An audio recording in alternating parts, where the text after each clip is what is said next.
"My aunt will be down presently, Mr. Nuttall," said a very self-possessed young lady of 15. "In the meantime you must try and put up with me." Frampton Nuttall endeavored to say the correct something which should duly flatter the niece of the moment without unduly discounting the aunt that was to come. Privately he doubted more than ever whether these formal visits on a succession of total strangers would do much towards helping the nerve cure which he was supposed to be undergoing. "I know how it will be," his sister had said when he was preparing to migrate to this rural retreat.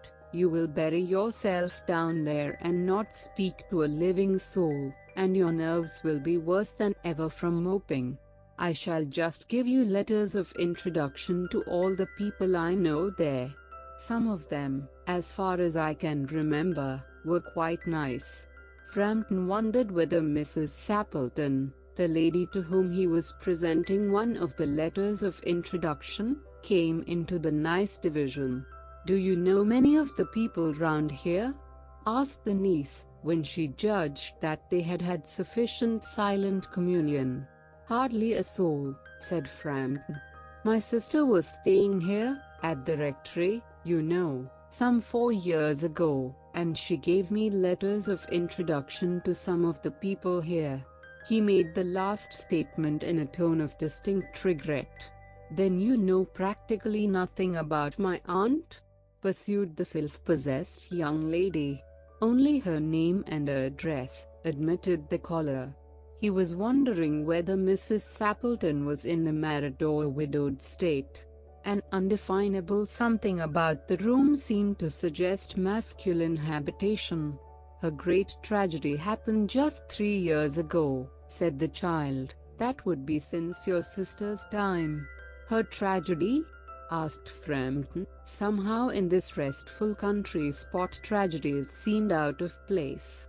"You may wonder why we keep that window wide open on an October afternoon," said the niece, indicating a large French window that opened onto a lawn. "It is quite warm for the time of the year," said Frampton. "But has that window got anything to do with the tragedy?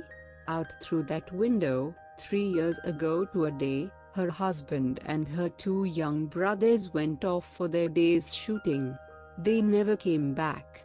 In crossing the moor to their favorite snipe shooting ground they were all 3 engulfed in a treacherous piece of bog. It had been that dreadful wet summer, you know, and places that were safe in other years gave way suddenly without warning. Their bodies were never recovered. That was the dreadful part of it." Here the child's voice lost its self-possessed note and became falteringly human. "Poor aunt always thinks that they will come back someday, they and the little brown spaniel that was lost with them, and walk in at that window just as they used to do. That is why the window is kept open every evening till it is quite dusk. Poor dear aunt, she has often told me how they went out, her husband with his white waterproof coat over his arm, and Ronnie, her youngest brother, singing Bertie, why do you bound? As he always did to tease her, because she said it got in her nerves. Do you know, sometimes on still, quiet evenings like this, I almost get a creepy feeling that they will all walk in through that window." She broke off with a little shudder. It was a relief to Frampton when the aunt bustled into the room with a whirl of apologies for being late in making her appearance. "I hope Vera has been amusing you?" she said. "She has been very interesting," said Frampton. "I hope you don't mind the open window," said Mrs. Sappleton briskly. "My husband and brothers will be home directly from shooting, and they always come in this way. They've been out for snipe in the marshes today, so they'll make a fine mess over my poor carpets. So like you menfolk, isn't it?" She rattled on cheerfully about the shooting and the scarcity of birds, and the prospects for duck in the winter. To Frampton it was all purely horrible. He made a desperate but only partially successful effort to turn the talk on to a less ghastly topic. He was conscious that his hostess was giving him only a fragment of her attention, and her eyes were constantly straying past him to the open window and the lawn beyond. It was certainly an unfortunate coincidence that he should have paid his visit on this tragic anniversary. The doctors agree in ordering me complete rest, an absence of mental excitement, and avoidance of anything in the nature of violent physical exercise, announced Frampton, who labored under the tolerably widespread delusion that total strangers and chance acquaintances are hungry for the least detail of one's ailments and infirmities, their cause and cure. On the matter of diet they are not so much in agreement, he continued. No? Said Mrs. Sappleton, in a voice which only replaced a yawn at the last moment. Then she suddenly brightened into alert attention, but not to what Frampton was saying. Here they are at last, she cried. Just in time for tea, and don't they look as if they were muddy up to the eyes? Frampton shivered slightly and turned towards the niece with a look intended to convey sympathetic comprehension. The child was staring out through the open window with dazed horror in her eyes. In a chill shock of nameless fear, Frampton swung round in his seat and looked in the same direction.